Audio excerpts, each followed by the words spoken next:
probably the toughest topic that I've had to do on this show. I have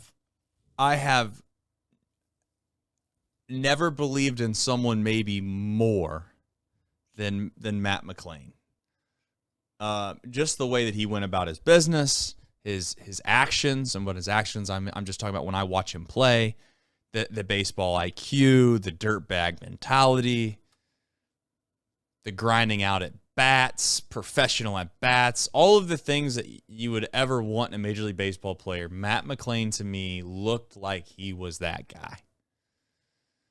Reports come out that they give him an offer before the season to extend Matt McLain. He turns it down because he kind of bets on himself. And by the way, people that want to make fun of the fact that Matt McLain turned it down, come on. I mean, I would just say he bet on himself. If you don't want guys to bet on themselves, then I guess I'd rather Probably not have very good players. Yeah, exactly. I'd rather be in a foxhole with a guy that's willing to bet on himself than to take just some money because he doesn't think he's going to be able to live up to the money that he's being offered. But I digress. The hard part with me now, Nick, is that I can see clearly that there's something not right. And the scary part is this guy did miss a full year of injuries. I'm not making excuses for him. What I'm saying is that I'm scared that he might not either be one of two things, healthy or the same guy. You can say he's going through a slump, he's having a bad stretch at baseball, blah, blah, blah, blah, blah. That happens. It happens to the best of them, but not, to me, this bad. Great players don't look like this for this long. And I think it's reached a mental point. And, you know, it reminds me, and maybe this is why I love golf so much. It reminds me of when you just feel like you can never get out of your own way. And you just don't think you're ever going to play well again. And then something at some point does click. And you can kind of fight your way back. But it feels like he needs a rest. And I know you can give a guy a day off or a day off here, a day off there. I would do this. There's one of two schools of thought, Nick. He can't play every day right now. He can't do it. You have to hold a standard up at some point in the professional franchise to say you got to play well enough at some point to be able to at least don the Major League uniform and play every day. He's not doing that right now. But if you sit him for 4, 5, 6 games in a row, just to see if we can't flush this whole thing out, take some pressure off of him that way, and bring him back in. And if that still doesn't work, then I would put him down in AAA and allow him to maybe try to refocus and come back again. I know that he's one of our core guys. I get that you want to make sure that he continues to develop. He has to play somewhere. But to be clear, I'm more or less sitting him not because I think he deserves to sit on the bench because I'm upset at him. I'm doing it because I think this kid needs a break. He needs a breather. He needs to sit down and relax for a minute. And sometimes when you don't get to do something for an extended period of time, like you get injured or something like that, it can kind of rejuvenate your appreciation and remind yourself of the perspective of, hey, this is just a game. And next time I get an opportunity, I'll treat it as such. I don't know your thoughts on Matt McLain, Nick, but that's just kind of where I'm at this point with him. I love him. I still appreciate him. I still think he can help, but I don't think he's good enough to play right now. Yeah, I still believe in him, for sure. I mean, I think he's just in a really tough stretch. I've seen enough from him that I still believe he's going to be a big league player if he's able to stay healthy for a long time.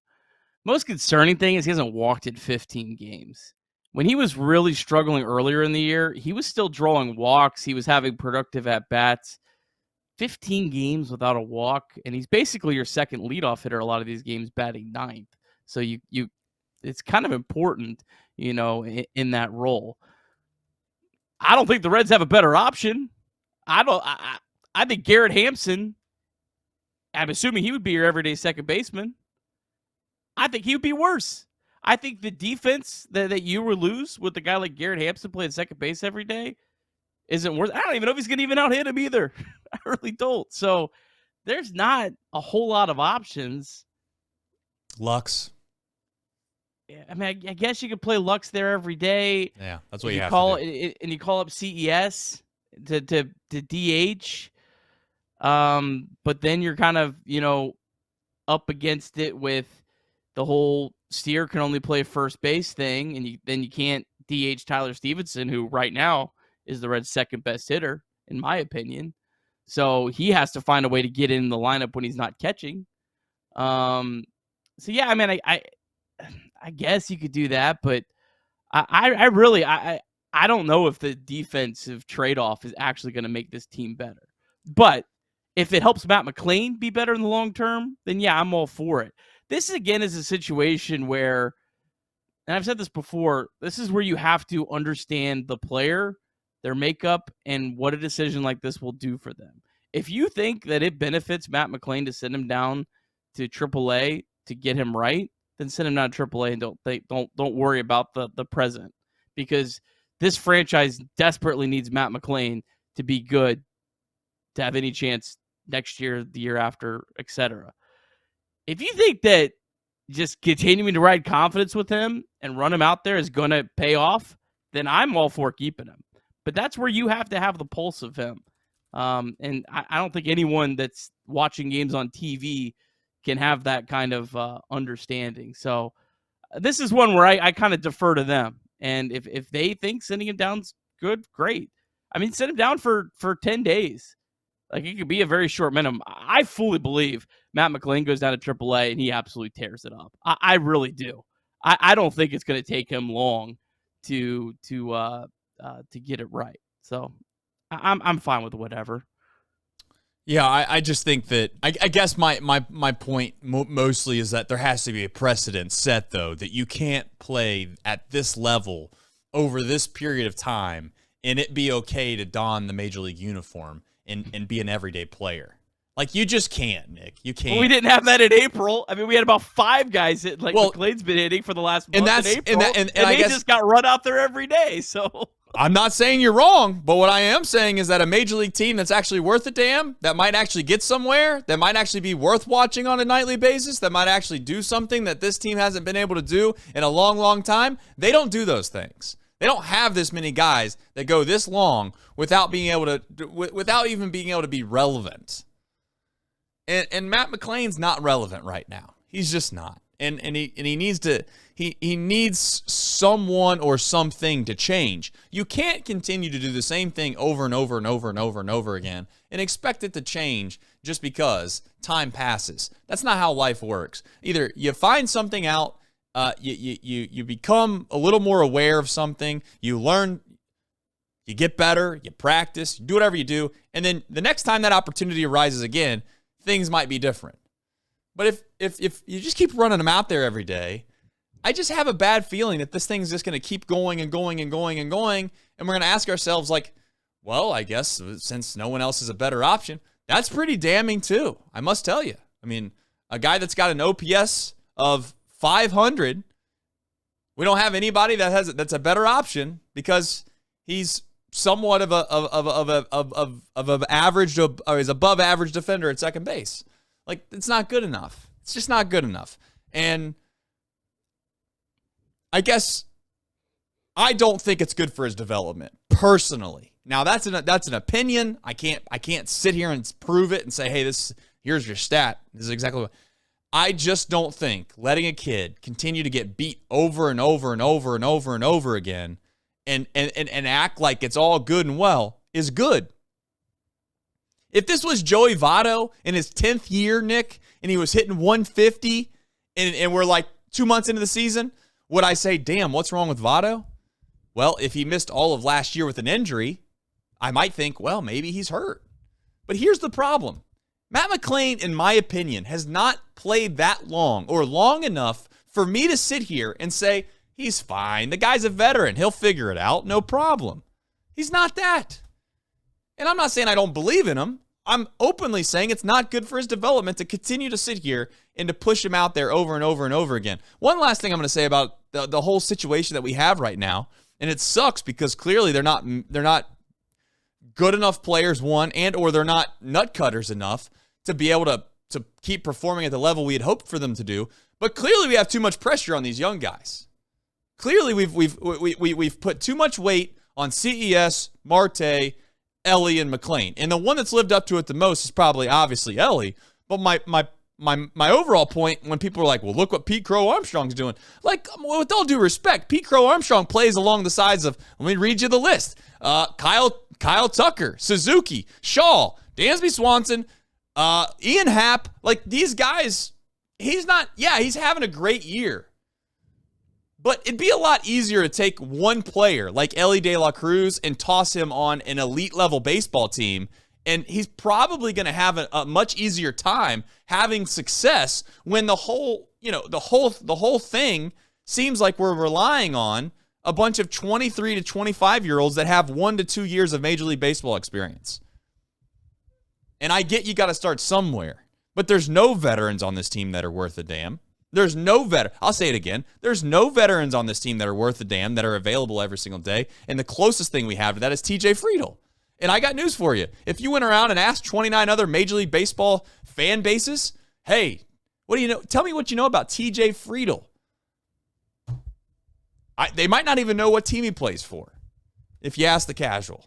And I'm not trying to be disrespectful to Friedl because he's had a hell of a year. But that's my point in saying all this. And I still love Matt McLain. I want that to be vividly clear. If Matt McLain comes back towards the end of the season and just kills it, I believe that can happen. But I'm not going to sit here and just keep running this kid out there and letting him get eaten up every single night when he just doesn't look himself at all. That's all. Over the last 30 days, Matt McLain has a 269 on base percentage. Santiago Espinal has a 261 on base percentage. Matt McLain has a 559 OPS. Santiago Espinal has a 504 OPS. So if we're going to do this treatment, let's also make sure we do it with Santiago Espinal. Well, Espinal's not a part of the future one, and Espinal was a pickup that we got out of the middle of nowhere in the spring training, Nick. If you would have told me that Santiago Espinal was supposed to be one of the foundational pieces of our franchise, I would have told you, kindly, sir, I'm not doing a show. You could go find someone else to do this show. Because I'm not rooting for a franchise that we're comparing the likes of the core group of people that we need to be good. We need them to play well. To the likes of Santiago Espinal, with all due respect, who, by the way, got given away by a franchise that ain't worth a damn either in the Toronto Blue Jays. So they just handed him over. At least, if nothing else, if we're going to get scraps from people, at least give me the scraps of Gavin Lux from the Dodgers, which I'm not saying Gavin Lux is a scrap player, to be clear. I'm just saying that if we're going to sit here and brag about the clothes that we got from somebody, let us brag on the street that we got our clothes handed out by Michael Jordan in his trash bags that he's throwing at the curb. Then some guy living off the west side of Hamilton's trash bags that you just don't know. Maybe why is he giving them away? I don't know. You get my point. I'm not going to let you sit here and compare him to Santiago Espinal. That's all. No. I'm only saying that because you said you can't keep running Matt McLain out there every day because you're a professional baseball team when you're running Santiago Espinal out there. Like, it's the same thing, in my opinion. The reason to send Matt McLain down is for Matt McLain to fix him. That's it. It's not because he's embarrassing, because Santiago Espinal batting second is far more embarrassing to me than Matt McLain batting ninth and playing good defense at second base. That's where I'm at. Yeah, I understand your point. And as far as Santiago Espinal being an embarrassing player, I didn't want to go down that rabbit hole tonight because it feels like that's all everybody thinks that we do is just sit here and complain about the lineup, et cetera. Like, that ship has already sailed for me. So I've given up. I've given up. Yeah, it's wasting our breath. But it is a joke. It's utterly ridiculous that I'm watching the Yankees and Dodgers, and I think their number 2 hitters are Aaron Judge and Shohei Ohtani. Maybe they move them around. I'm not. And we have Santiago Espinal batting second. Like, it's so asinine, and it's so ridiculous. I can't even believe that a professional baseball team does this. It's nuts. It's ego, man. It is ego. I'm going to do it this way. And right. I tweeted out when it happened today. I mean, Ellie De La Cruz leads the league in at-bats with 2 outs and no one on base. It's just you're not maximizing Ellie De La Cruz. You're not maximizing his speed, which he is hurt in some degree, but he's still stolen quite a bit of bases. There's no question in my mind if Ellie De La Cruz is batting leadoff or even second, he has more stolen bases right now. But the problem is, half the time he gets on base, there's 2 outs, no one on. He has 3 pitches to try to steal a base, and then the inning's over. You're not maximizing him at all. We've all, I mean, listen, Nick, I think me, you, and most the fan base is absolutely tired and sick and tired of Santiago Espinal batting second. The only other argument that could be made as far as pulling Santiago Espinal out of the lineup every single day, which I've already suggested that I'd be okay with doing that if it was obviously against right-handed pitching. I don't know what the lineup, I will openly admit who plays third base. I guess Spencer Steer. I'm openly saying I don't totally know that answer. I guess who do you? I mean, is that the reason? I keep playing him. Yeah, I know that, but I'm saying like nuts. the easy. You could convince someone else to say, okay, Matt McLain gets moved out because you have a replacement. Gavin Lux can play there. He's played there before. He can play there. Like, the only argument for Santiago Espinal right now, in my opinion, would be like, okay, there's not really anyone else that can play third base, and if you're trying, I guess in a little bit of a way, like if you're trying to replace them with someone that's actually been really productive at the plate, you're probably not going to do that. Well, and the last thing you want to do is the biggest strength of this team has been their pitching, which I also think has been helped by the aid of the defense, especially the infield defense. So you would be that's my fear with taking McLain out of the lineup. You take McLain out of the lineup, you put Garrett Hampson there. Garrett Hampson makes 3 errors next week. Yeah. Then all of a sudden you're pitching, that's your strength. Well, you just gave that away for a hitter that's probably not even as good as Matt McLain. Certainly doesn't have the upside. Listen, the more and more I talk, and the more and more I think through this whole situation, the more and more I become depressed. Yeah, I got to tell you. I mean, I try to put on a brave face. I try to sit here and watch this franchise with as much optimism as I can, because it's like, if anything, Nick, the one thing you've done for me is you try to provide me an idea of like, hey, there's a way to fan and there's a way to try to follow a franchise. And you can be one of the folks that sit there and they complain about everything and there's nothing ever going to go right. And then the only way that they're really ever going to be happy with watching their favorite team is if they're a 90-plus win baseball team. And the one thing that I've tried to buy into was that, okay, these things don't just happen overnight. You can be a part of the journey. You can watch these young kids play. You can sit here and try to figure out what, maybe the organizational kind of framework of the way they want to go about trying to win. You can kind of watch that unfold, I should say. And this year has been so depressing because it feels like we're just going backwards. And it feels like we're watching a team be managed in a way that is not even remotely close to the way the team was trying to be built. Yeah. And we're stuck with the likes of Connor Joe and Hampson